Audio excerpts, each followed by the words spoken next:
What's up, guys? Welcome to Illy Gone Fishing. We're out here with Captain Tony and my friend Jack and Jacques. We're going out for blackfish and maybe black sea bass or whatever else we can find. And let's hope we get on some good fish. Tight lines. Let's see what happens.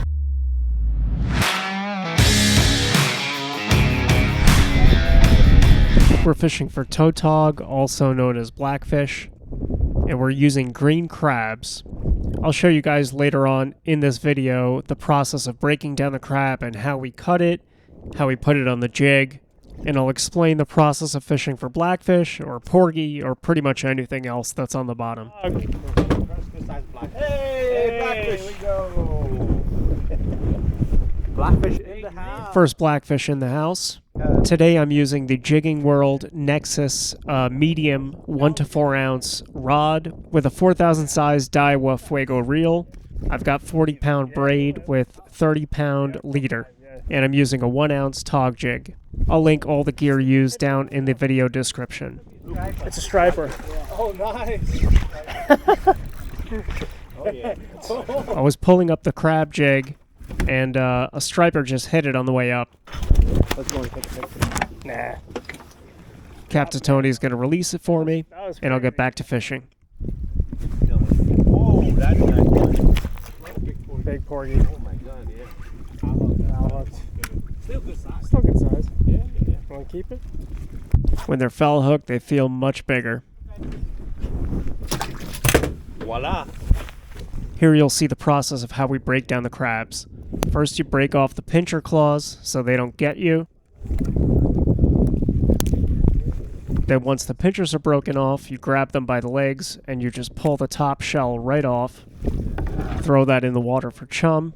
Cut off the legs. Throw those in the water for chum as well. And then cut it right down the middle. Then when you put it on the hook, you go through the knuckle right where the legs were. You just stick it right through, drop it down to the bottom.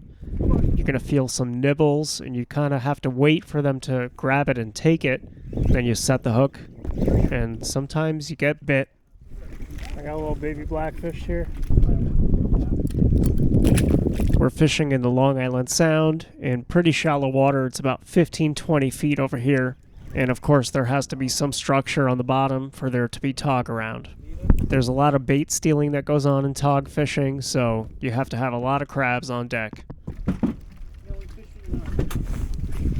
This is early October, so it's still pretty warm out. The water is warm, the water is full of porgies, and they're fun to catch, so I'll take them too. Behind me, Captain Tony is hooked into a nice fish. Nice.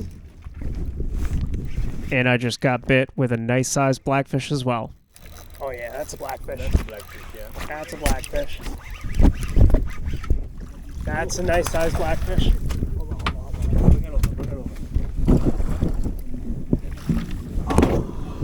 Yeah. This might be my first keeper. Yeah? Definitely this year? Ever. Ever? Oh my god.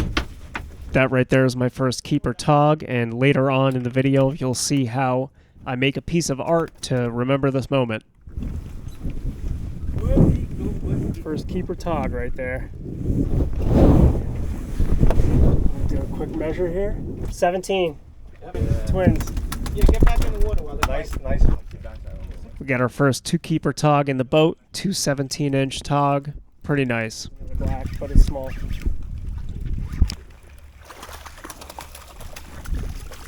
That's small. That's a nice size. I mean, you know. I got it. You okay? Nice boat.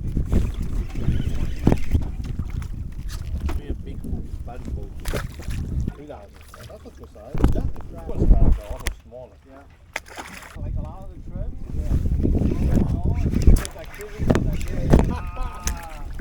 You could just even see how much harder these blackfish pull. That's alright, easy release. I might need to retie soon. I'm getting frayed up on the bottom here. We're fishing on rock piles and heavy structure, so the leader always gets frayed. You have to check it pretty often and retie anytime it gets bad. Right in the booty hole. Sorry, buddy. Hey, I have a whole pile of fish. I'm going to retie my jig, actually. I move them over. Here I'm retying my jig head with my favorite knot, the uni knot. It's very easy to do, and it's very strong. If you guys aren't sure what knot you want to use, I highly recommend this one to everyone. I can do it really fast on the fly, usually 15-20 seconds, and I'm back to fishing. And if you guys think that there's a better knot that I should be using, drop me a comment and let me know what knot I should check out next. That's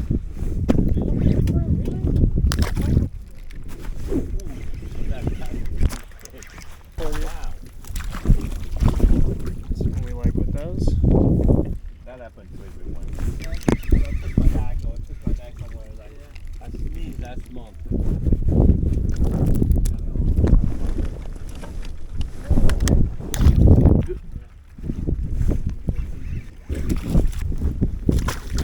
Hey, alright. Another foul hooked friggin'. Oh, you got that one, huh? I was foul hooking a lot of porgies and a lot of tautog. Wow. So I don't know if I was doing something wrong, but You got a black you'll see it happens a lot in this video. picture time. Holy shit. Look at that thing. Poor guy. You have to be very skilled to feel the smallest of bites. Yes. And then hook him in the asshole. And hook him in the ass. Yep.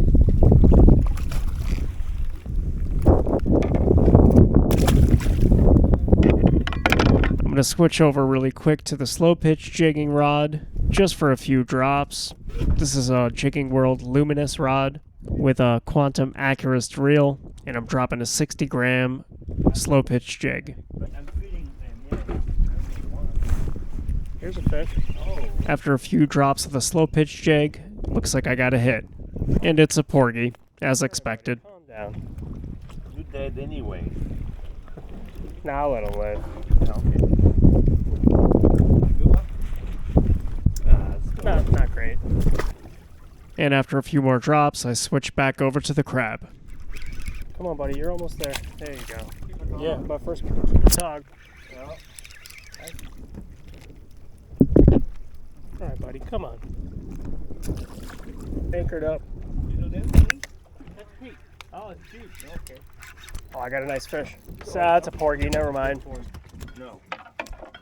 This is your shot? No, I need it.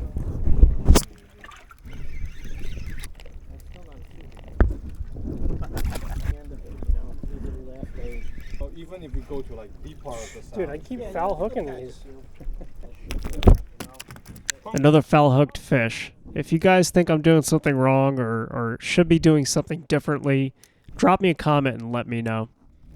And by the way, if you guys want to help my channel grow, then do me a favor and subscribe or give me a like on this video. It really helps the algorithm, helps the videos spread, and it'll really help my small channel grow. So thank you guys if you do that.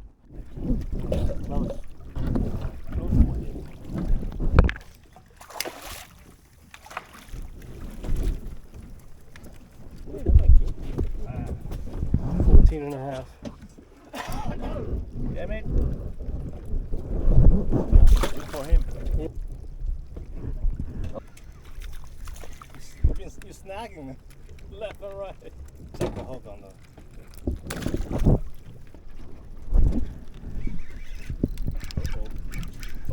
And there you have it again, another foul hook. Foul hooked. How the hell do I keep doing that? Obviously there. I've been doing that too much. Look at that. Lovely. There's a new species for us. They're calling it a mother-in-law, which I'd never heard before, but it's an oyster toadfish. The nickname is pretty funny though. Only like 6 inches. Time to retie because the leader was getting a little bit frayed.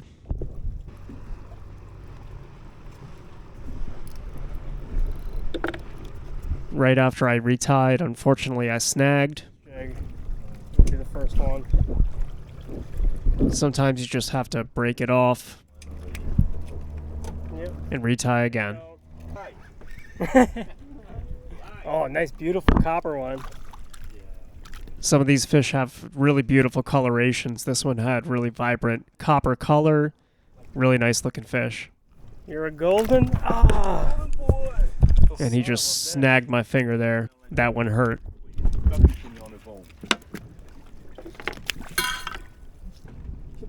Oh. Little guy.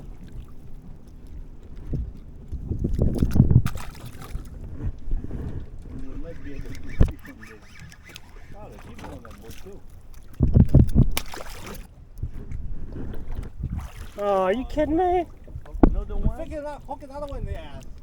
Why do I keep doing that? Seriously, this is like the 5th or 6th one that I foul hooked. I don't know, guys. I must be doing something wrong. Let me know in the comments. Oh, I got one in the mouth this time, guys.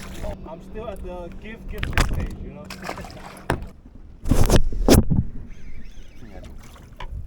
Sea bass. Yeah. My first sea bass of the day. Nice. Another new species for me that day. That's pretty cool. I got a little guy here. How much? 1,000. Oh.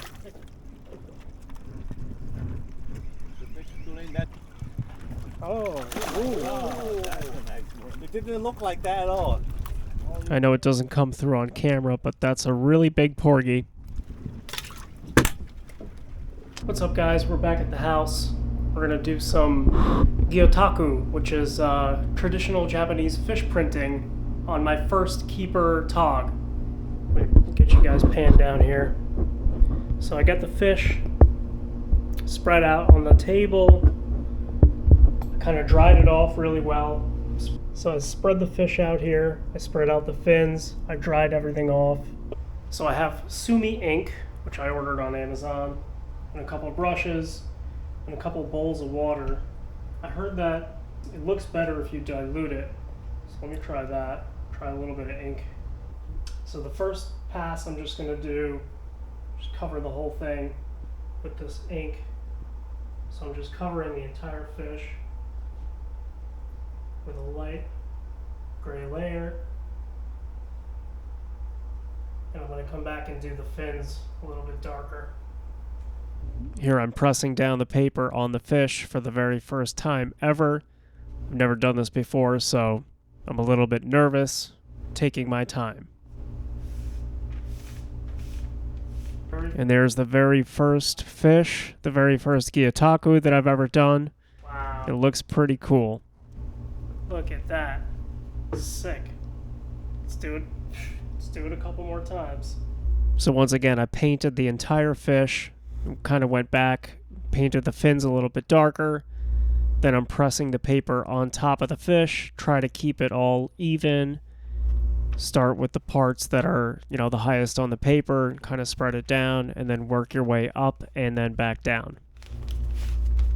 Once again, this is my first time ever doing it, so I'm clearly not an expert. I'm going to hopefully get better the more I do this, but for my first attempt, I think these came out really well.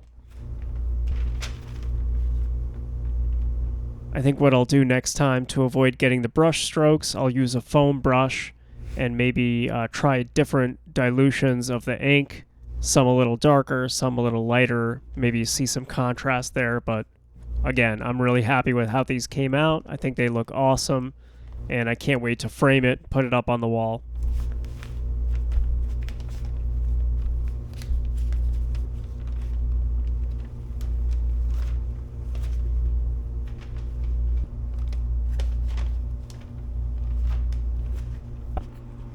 Alright guys, we're leaving it to 6 prints on this first one. I'm going to go wash off this fish and fillet it.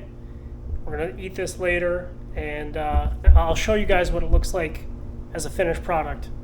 Alright guys, well for my first attempt, I think they turned out pretty damn well. Let me show you what we got here. This is probably the best one, my favorite one. But I got 6 iterations here. They all turned out pretty cool.